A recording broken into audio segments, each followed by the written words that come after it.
नारायण नारायण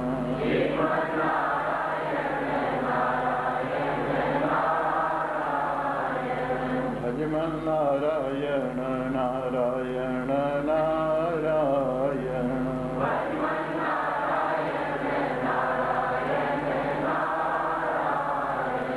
श्रीमन नारायण नारायण नारायण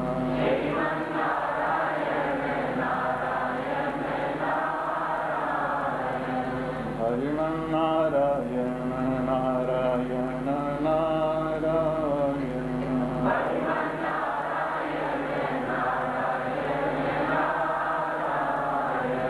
श्रीमन नारायण नारायण नारायण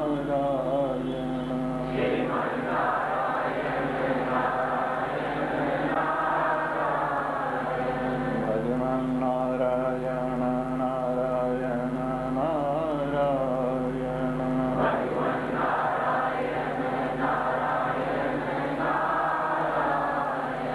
श्रीमन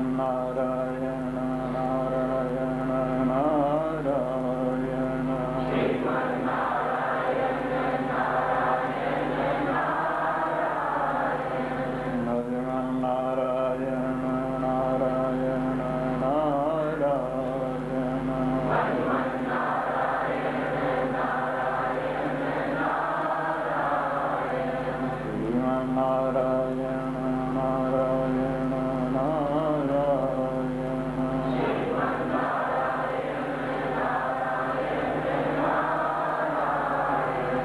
भजमन नारायण नारायण नारायण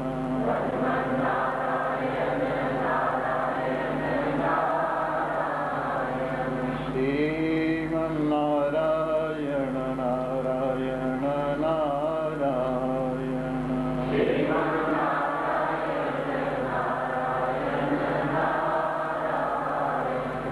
भजमन नारायण नारायण नारायण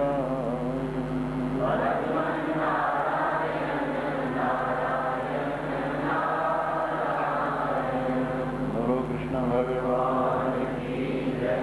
सियावर रामचंद्र महाराज की जय। उमापति महादेव की जय। पवन सुत हनुमान की जय। बोलो भाई सब संतन की जय।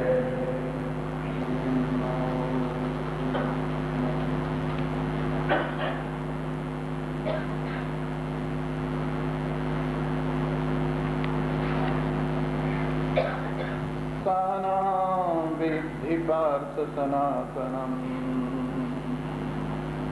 बुद्धिर्बुद्धिमतामस्मि तेजस्तेजस्विनामहम् बलं बलवतां चाहं कामरागविवर्जितम् धर्माविरुद्धो भूतेषु कामोऽस्मि भरतर्षभ ये चैव सात्विका भावा राजसास्तामसास्ति मत्तेवेति तान् विद्धि न त्वहं तेषु ते मयि त्रिभिर्गुणमयैर्भावैः एभिः सर्वमिदं जगत् मोहितं नाभिजानाति मामेभ्यः परमव्ययम् दैवी हेषा गुणमयी मम माया दुरत्यया मामेव ये प्रपद्यन्ते मायामेतां तरन्ति ते न मां दुष्कृतनो मूढा प्रपद्यन्ते नराधमा मायया परित्याना आसुरं भावमाश्रिता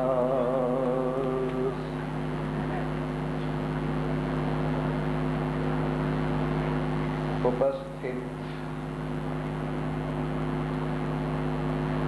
कल्याण स्वरूप कल्याणकामी श्रोतावृंद, कल भगवान अपनी महिमा का वर्णन करते हुए कह रही थी कि मैं सभी जलों में रस हूँ।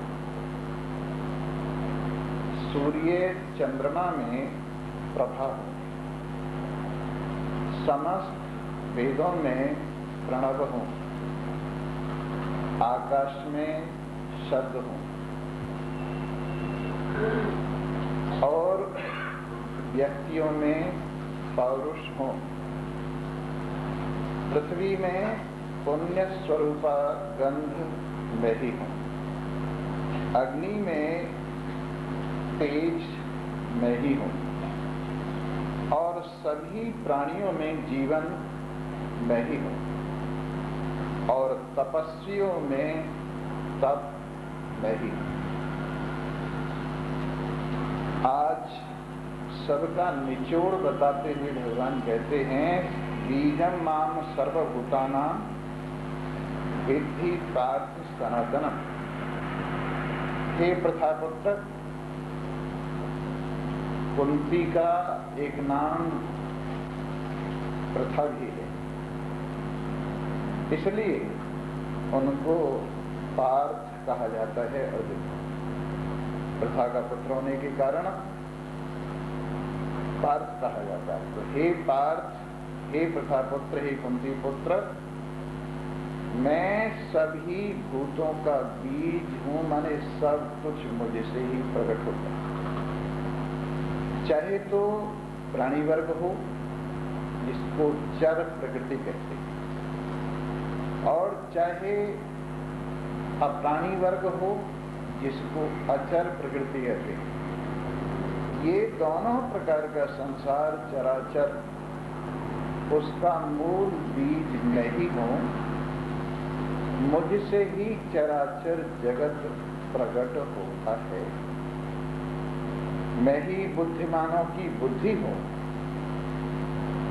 मैं ही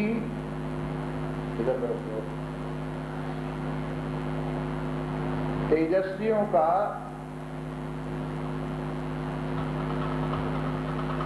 तुम आगे आ जाओ, बोलो सच्चिदानंद। जी हाँ, ध्यान देके सुनिए। तो मैं ही तेजस्वियों का तेज हूँ।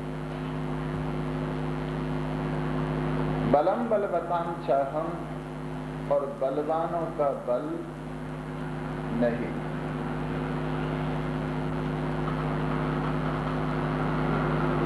काम राग विवर्जितम, और राग से विरहित काम नहीं हूं। धर्मा विरुद्धो भूतेषु कामोऽस्मि भरतर्षभ, और धर्म से जो विरुद्ध नहीं है, अविरुद्ध है, ऐसा काम नहीं। देखिए, अगर काम माने स्त्री पुरुष का संबंध है, यहाँ भगवान सीधा इसका यही करते हैं जो आम जनता समझती है, और कहते हैं कि ये संबंध धर्म पूर्वक हो, नियम से हो, संसार की वृद्धि के लिए हो, मनुष्य की वृद्धि के लिए हो, तप रूप से हो, तो ये धर्म के अनुकूल काम में ही हो। इसको हमारे शास्त्रों में गृहस्थ धर्म को पाप नहीं माना गया, लेकिन हाँ, जब यही मर्यादा का उल्लंघन कर जाता है तो पाप हो जाता है। इसी प्रकार से लोभ भी यदि संयम में हो और फिजूल खर्ची से बचने के लिए हो, तो उसे लोभ नहीं माना गया है, वो भी धर्म पूर्वक संग्रह माना गया है, और जो आगे कल्याण के वक्त काम आता है। इसी प्रकार एक आचार्य या माता पिता जो बच्चों को थोड़ा गरम नरम होकर शिक्षा देते हैं और संयम में रखते हैं, उसको क्रोध नहीं माना गया, वो एक अनुशासन है। तो हर चीज भगवान ने जो बनाई है उसका ठीक उपयोग किया जाए तो दवा है, और उसको मात्रा से अधिक उपयोग किया जाए तो वही विष है। इसी प्रकार से यदि मर्यादित धर्म पूर्वक काम का सेवन किया जाए तो भगवान कहते हैं कि वो मेरा ही स्वरूप है। और यदि संयम के लिए, फिजूल खर्ची को रोकने के लिए लोभ का सेवन किया जाए तो वो लोभ नहीं कहलाता है। उसी प्रकार से यदि अनुशासन के लिए थोड़ा क्रोध का सेवन किया जाए तो वो क्रोध नहीं कहलाता है।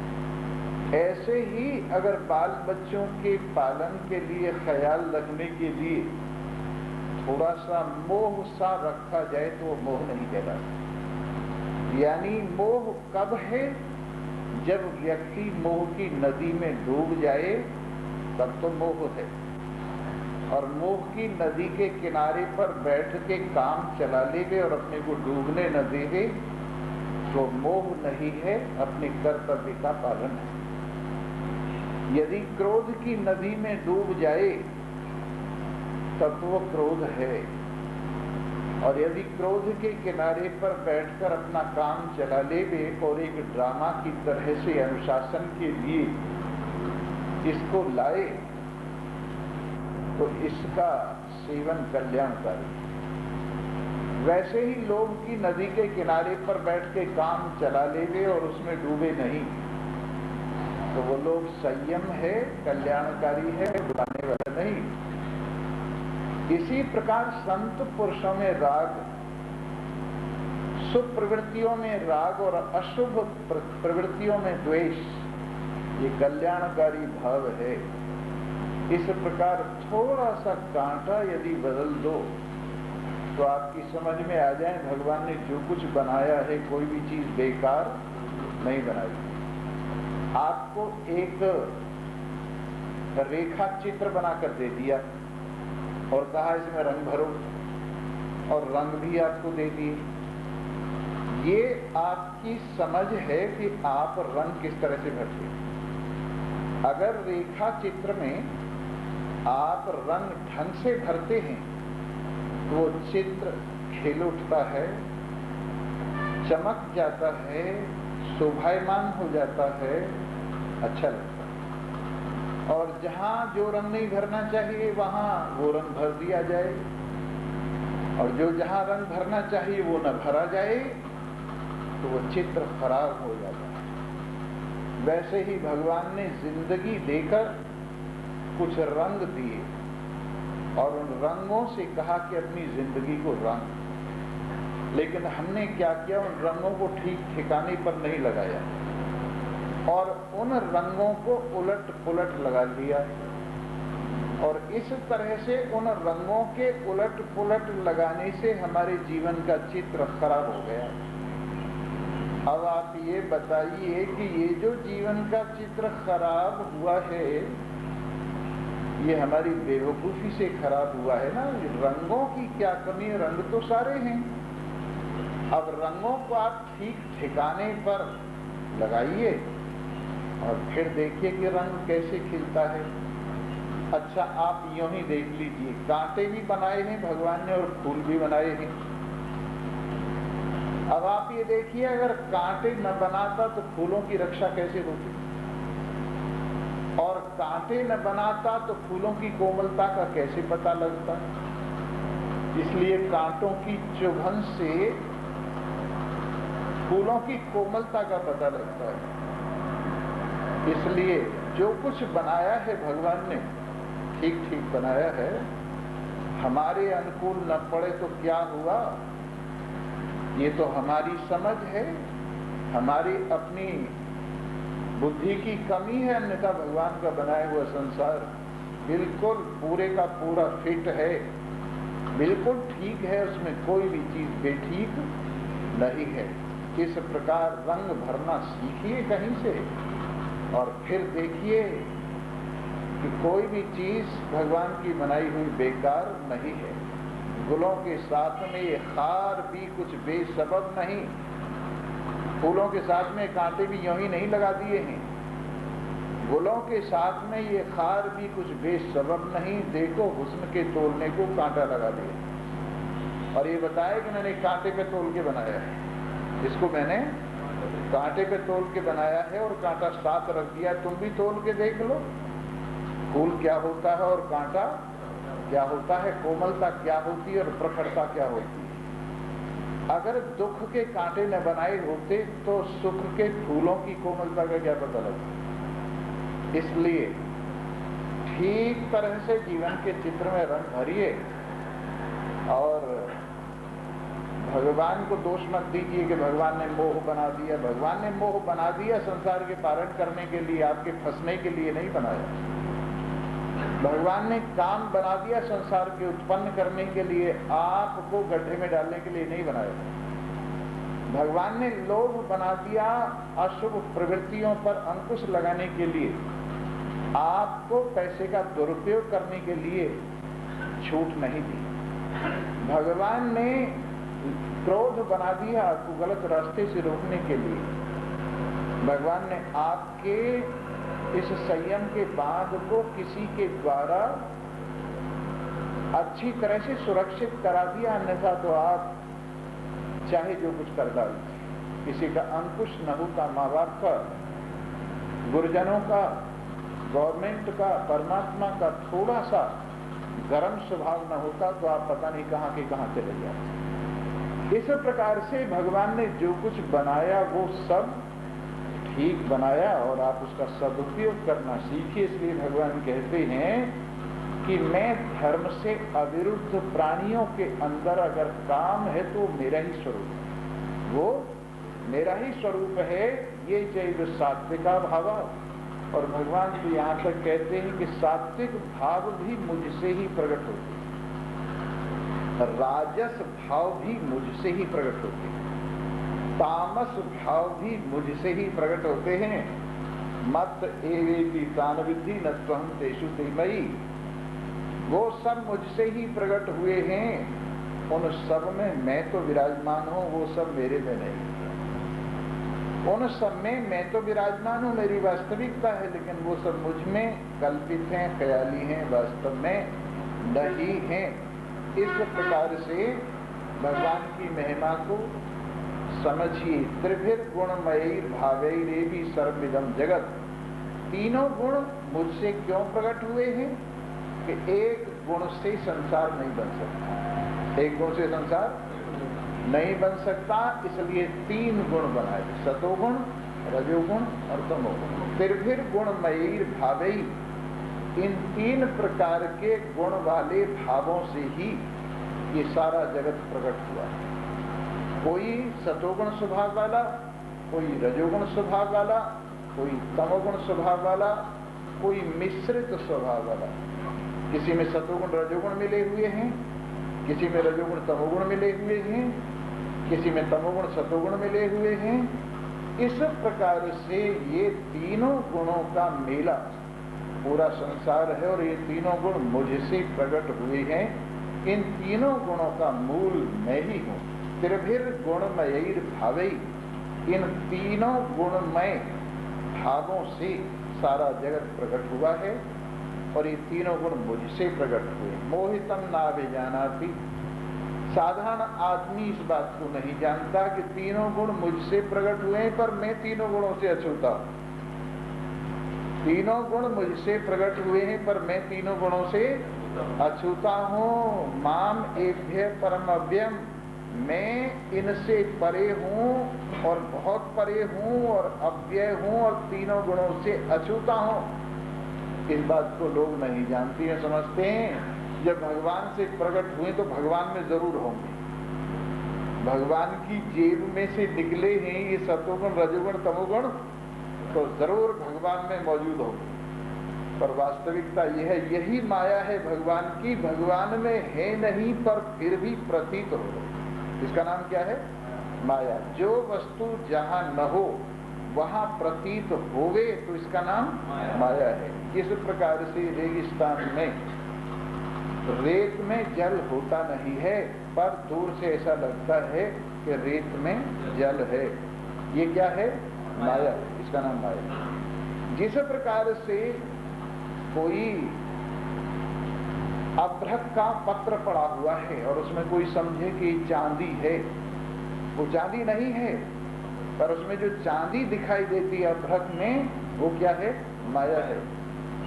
इसी प्रकार से रात में ठूंठ, माने आधा कटा हुआ पेड़ तना जिसमें खड़ा, उसका नाम ठूंठ है।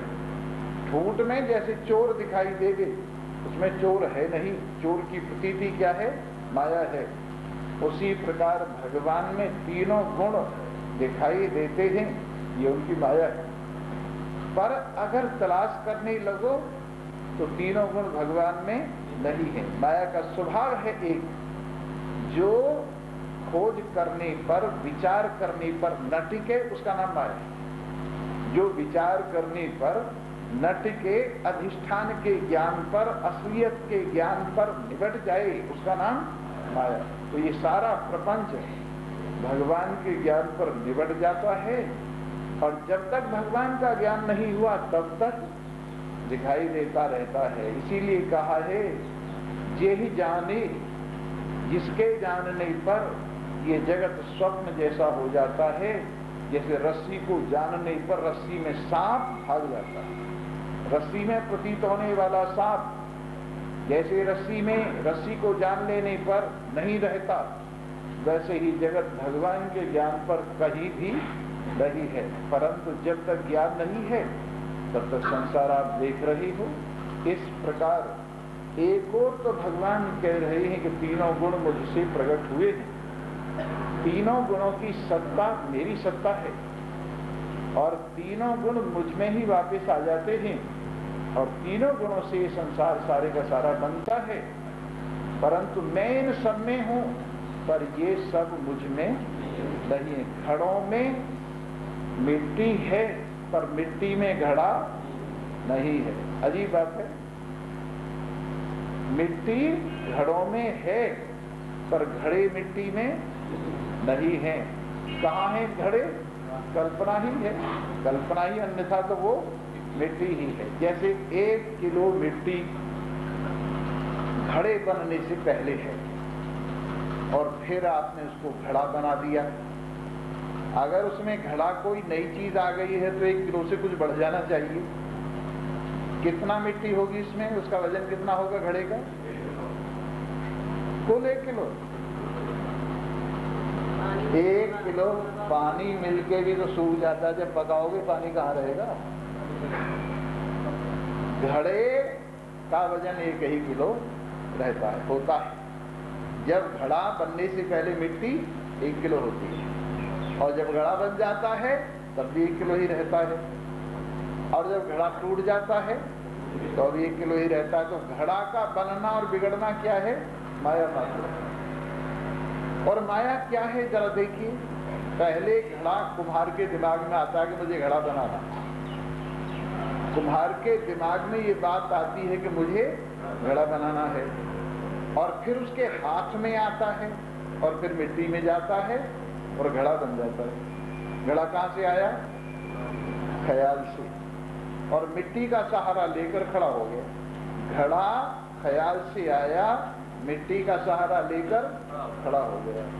कपड़ा ख्याल से आया, सूत का सहारा लेकर खड़ा हो गया। आभूषण ख्याल से आया और सोने का सहारा लेकर खड़ा हो गया। और सारी दुनिया ख्याल से आई और परमात्मा का सहारा लेकर खड़ी हो गई। सारी दुनिया कहाँ से आई? ख्याल से। और तुम देख लो, ये सब ख्याल ही तो है। कहीं की ईंट कहीं का रोड़ा, भानुमती ने कुनबा जोड़ा। अब शादियां जो होती हैं, लड़का कहीं का, लड़की कहीं की, और दोनों में बीच में गारा लगा देते। गारा लगा दो, चूना लगा दो। अब ये माई तो घबरा गई बेचारी, इसने सोचा कि ये क्या सुना रहे। बोलो सच्चिदानंद। पर ये सही बात है। उठो यहाँ से, ध्यान दीजिए। तो बात चल रही थी, कहीं की ईंट कहीं का रोड़ा, भानुमती ने रुतबा जोड़ा। ये संसार क्या है? यही। तो ये सब मान्यता पर, ख्याल पर खड़ा हुआ है। जैसे सारे नातेदारियां ख्याल से निकलकर व्यक्ति का सहारा लेकर खड़ी हो जाती है, और जैसे सारे कारीगरियां कारीगर का ख्याल होते हुए वस्तु का सहारा लेकर खड़ी हो जाती है, वैसे ही सारा संसार परमात्मा का ख्याल और परमात्मा का सहारा लेकर खड़ा हो गया। पर इसमें सत्य परमात्मा है और बाकी सारा प्रपंच क्या है? ख्याली। सारा प्रपंच क्या है?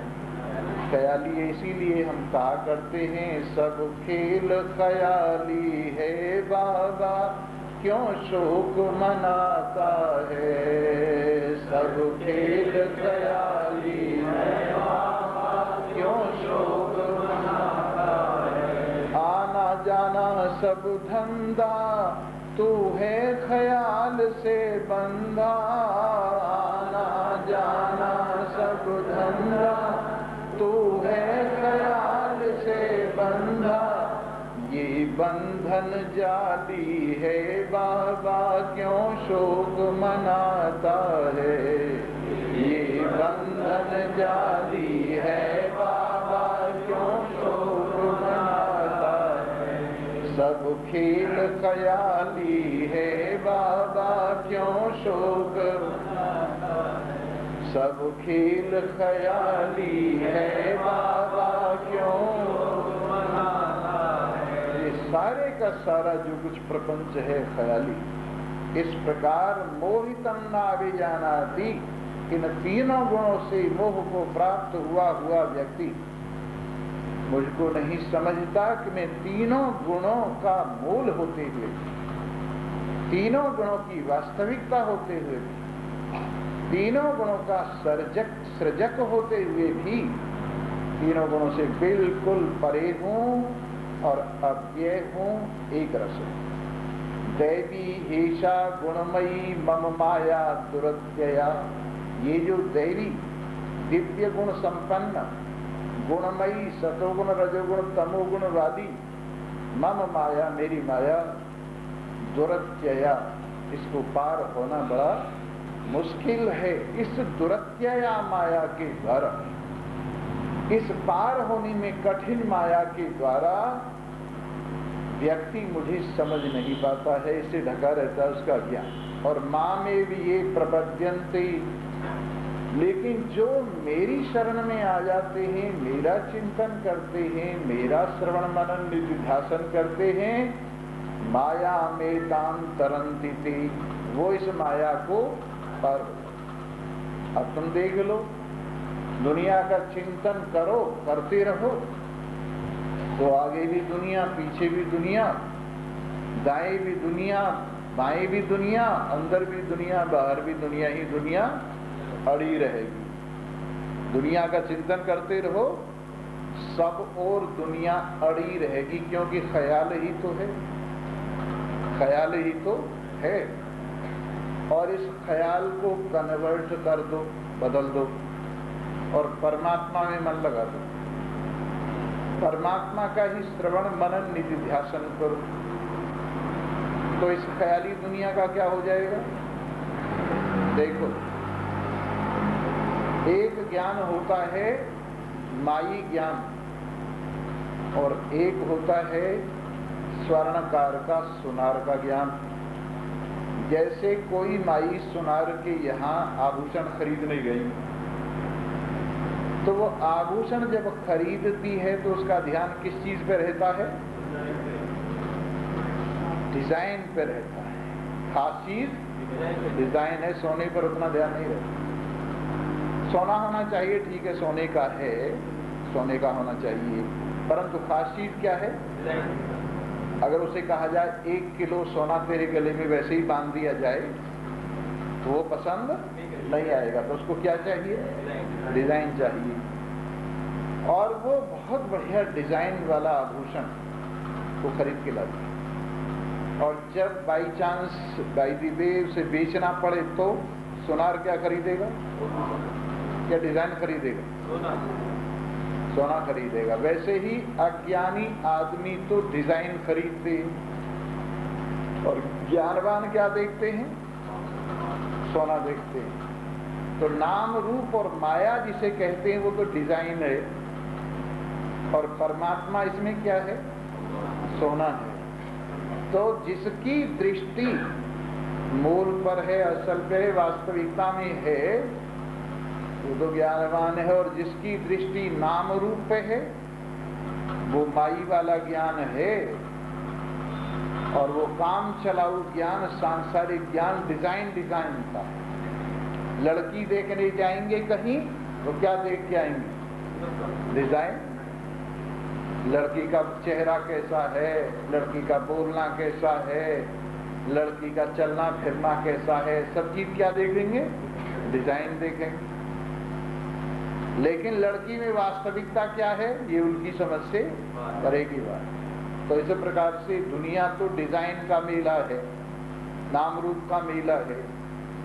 और असल इसमें क्या है?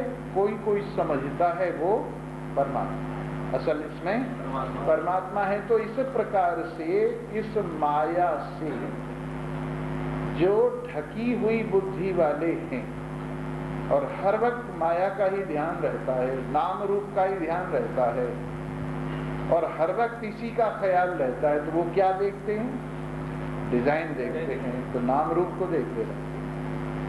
लेकिन जो असल पर दृष्टि रखते हैं वो इस माया से परे हो जाते हैं, माया को पार कर जाते हैं, चीर जाते हैं और माया को चीर कर वास्तविकता में पहुंच जाते हैं, डिजाइन को पार कर जाते हैं। इस प्रकार माया नमान मामेव ये प्रपद्यन्ते, जो मेरी शरण में आ गई, मुझ पर ध्यान रखते हैं, मेरा श्रवण मनन निधिध्यासन करते हैं, माया मेताम करंती थे, वो माया को पार हो जाए। तुम्हारे हाथ में है, पार हो जाओ चाहे डूब जाओ। ज्ञान की नाव लो, बैठो, पार हो जाओ। अज्ञान का पत्थर गले में बांध लो और कूद जाओ नदी में, क्या हो जाएगा? डूब जाओगे, तुम्हारी मर्जी है। नाम रूप का पत्थर बांधकर संसार में से कोई पार नहीं हो। और वास्तविकता की नाव पर बैठकर, ज्ञान की नाव पर बैठकर हर कोई भवसागर से पार हो जाता है। तो जो भगवान के सहारे पर खड़े हो गए, अपार संसार समुद्र मध्य समजतो में शरणं किमस्ति, गुरो कृपालो कृपया वदैतद् विश्वेश पादाम्बुज दीर्घ नौका। अपार संसार समुद्र मध्य, संसार सागर अपार सागर है। इस समुद्र के बीच में समजतो में शरणं किमस्ति, मैं डूबा जा रहा। हे गुरुदेव, हे आचार्य, ये बताओ मैं कैसे पार होऊंगा?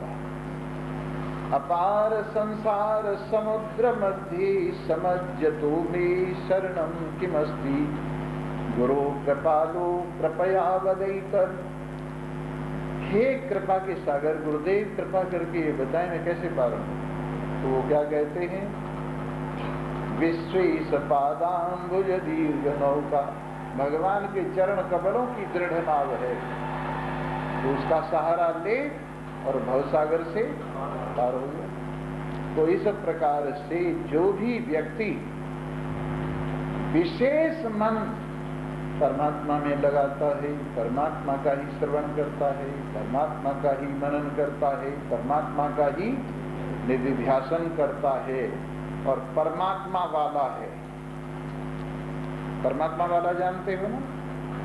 जिसका सब कुछ परमात्मा है वो परमात्मा वाला है। जैसे तांगे वाला, रिक्शा वाला, कोठी वाला, कार वाला, ऐसे ही जो क्या है? परमात्मा वाला। समझे ना? इस प्रकार जिसका सब कुछ, त्वमेव माता च पिता त्वमेव, त्वमेव बन्धुश्च सखा त्वमेव, त्वमेव विद्या द्रविणं त्वमेव, त्वमेव सर्वं मम देव देव। सब कुछ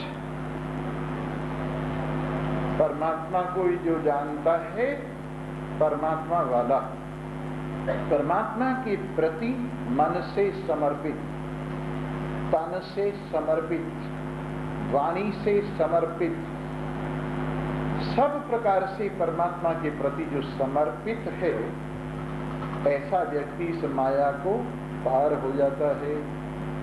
और जो दुनिया पर ही जिसका मन टिका हुआ है, जो जिसमें ध्यान लगाएगा उसी लोक में जाएगा।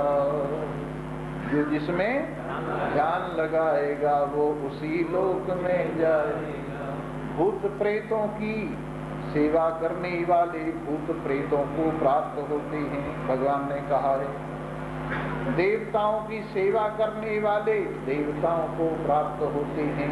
पितरों की सेवा करने वाले पितरों को प्राप्त होते हैं।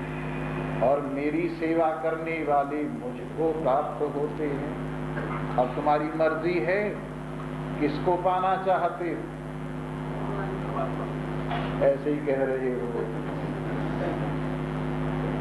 अगर सचमुच में ये बात हो कि तुम परमात्मा को पाना चाहती हो, तो फिर और तरफ मन भटके नहीं। अगर ये मन मान लेवे कि हम परमात्मा के सिवाय कुछ और पाना नहीं चाहते और परमात्मा के सिवाय हमारा कोई लक्ष्य नहीं, तो फिर मन इधर उधर नहीं भटकेगा। और किसी भी प्रकार का कुछ भी क्यों न हो, परमात्मा के सामने ही सारी फरियाद होंगी, किसी और को बीच में शामिल नहीं किया जाएगा। इसी प्रकार भगवान ने स्वयं कहा है, तो तुम नीचे नीचे वाली चीजों पे क्यों जाते हो? क्यों स्वामी जी आप भूत प्रेतों को मानते हो? क्यों स्वामी जी आप देवताओं को मानते हो? क्यों स्वामी जी आप फला चीज को मानते हो? भाई, जिस एक के जानने पर सब कुछ जान लिया जाता है, अब उसको मान के और छोटे मोटे को क्या माने बताओ?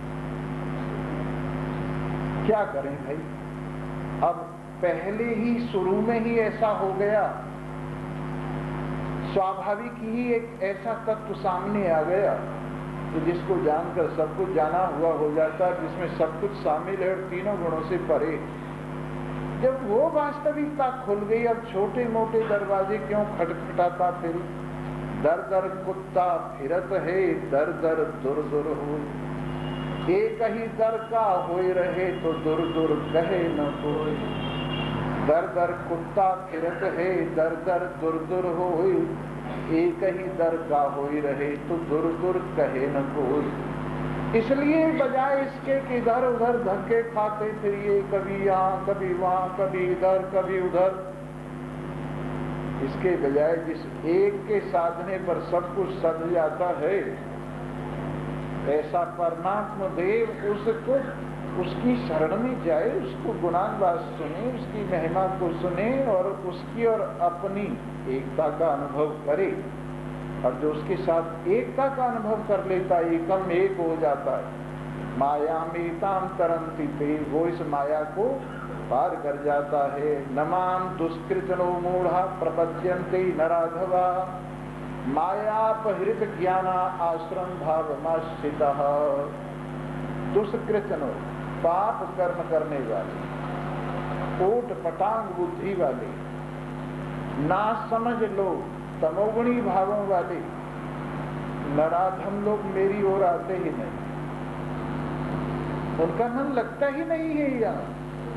तुलसी पिछले पाप ते हरि चर्चा न सुहाए, जैसे ज्वर के अंश में भूख विदा है जाए। जैसे बुखार का थोड़ा सा अंश हो तो भूख विदा हो जाती है, उसी तरह से पिछले पाप का फल है कि मन गप सप्पों में बहुत लगता है। और यहाँ कथा में इतना जोर पड़ता है, बाई चांस आ भी गई तो निकलने का रास्ता ढूंढते हैं, किस तरह से जल्दी से निकल जाएं। क्यों? ये मन जो है ना, संसार की ओर जन्म जन्मांतरों से भागता चला आया है। और जब सत्संग की गर्मी मिलती है इसको और ये पिघलने लगता है तो चीखें मारता है, मर गया मर गया मर गया। और जब इसको फ्रीज में रख दो बड़ा खुश होता है, मजे आ गए। कुसंग की फ्रीज में स्वामी जी 3 घंटे 4 घंटे तक पता ही नहीं लगा पिक्चर हॉल में, और यहाँ 1 घंटा भी मुश्किल से कटता है।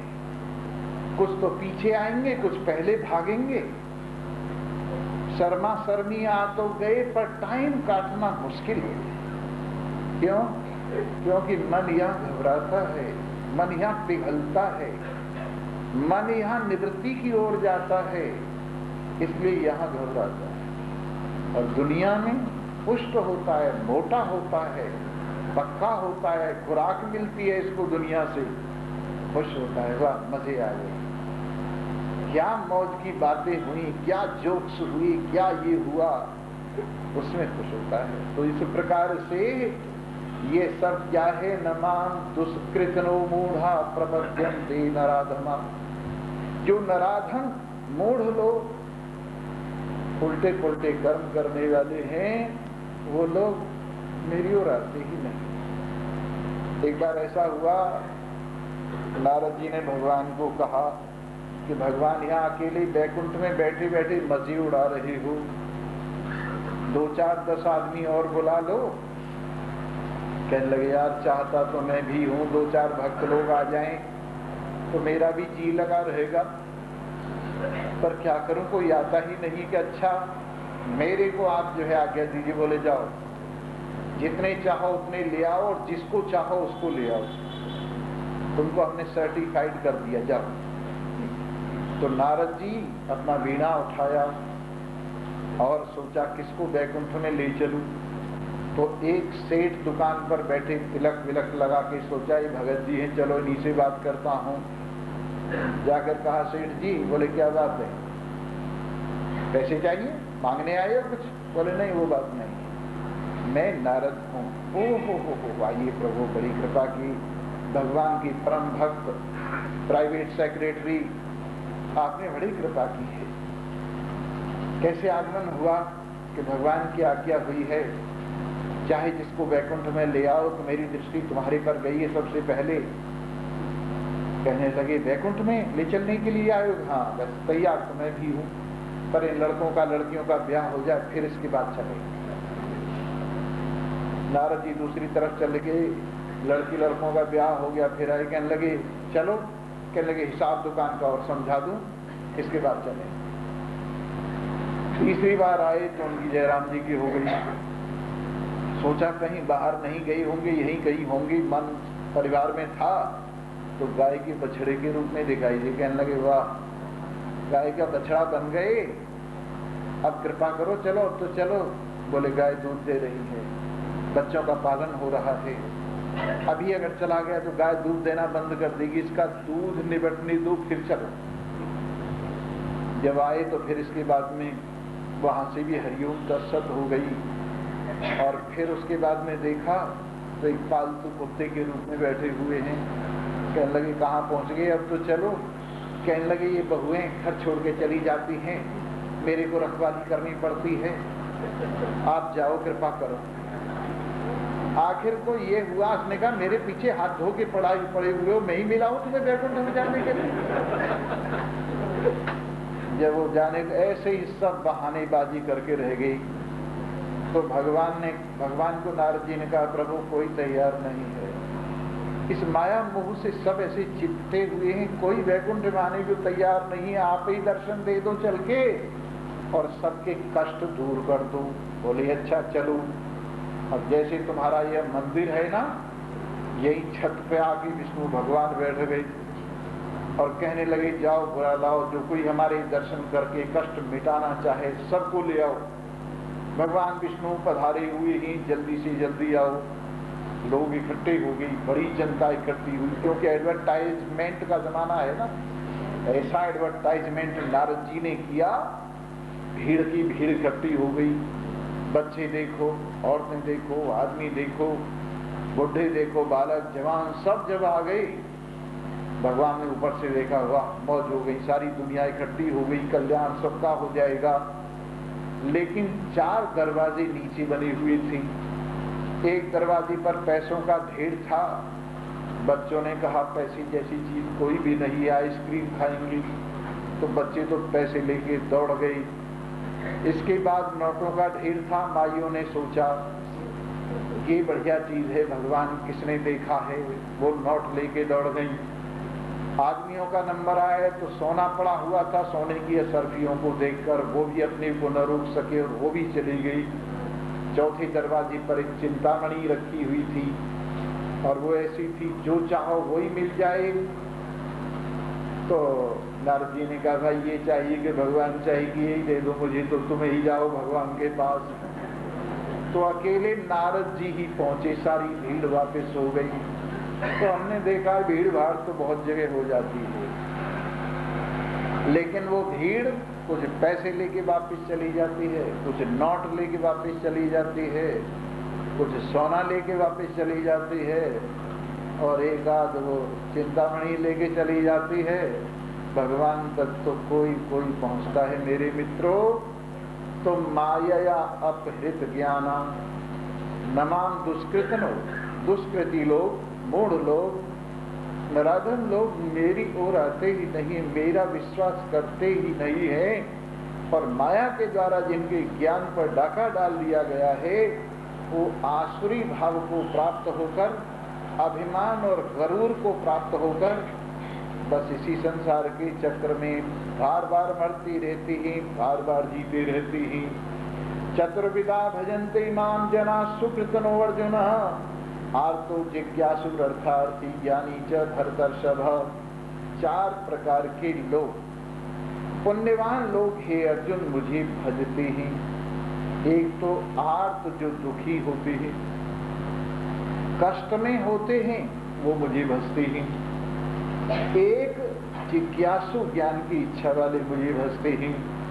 एक अर्थार्थी धन की इच्छा वाले मुझे भजते हैं, और एक ज्ञानी मुझे भजते हैं। कितनी तरह के भक्त हुए?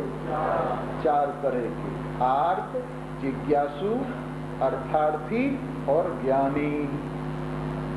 हे भरतर्षभ, हे भरतवंश में श्रेष्ठ अर्जुन, तेषां ज्ञानी नित्युक्ता, ज्ञानी तो सदा मुझसे जुड़ा हुआ है। एक भक्ति विशिष्यते, उसको एक ही भक्ति, एक ही मेरा प्यार है, और इधर उधर उसका मन कहीं है ही नहीं।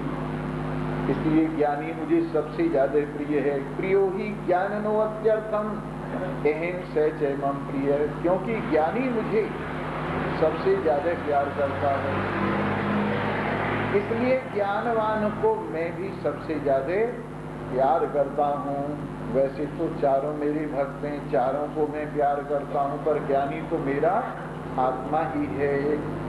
इसलिए इस मेरी जो चौथी भक्ति, आर्त को भी आगे बढ़ना चाहिए, जिज्ञासु को भी समझना चाहिए, अर्थार्थी को भी आगे बढ़कर और ज्ञान तक पहुंचना चाहिए, और मेरे स्वरूप की एकता का लाभ, मेरे परम प्रेम की प्राप्ति का लाभ से उठाना चाहिए। इन्हीं शब्दों के साथ आज की कथा समाप्त।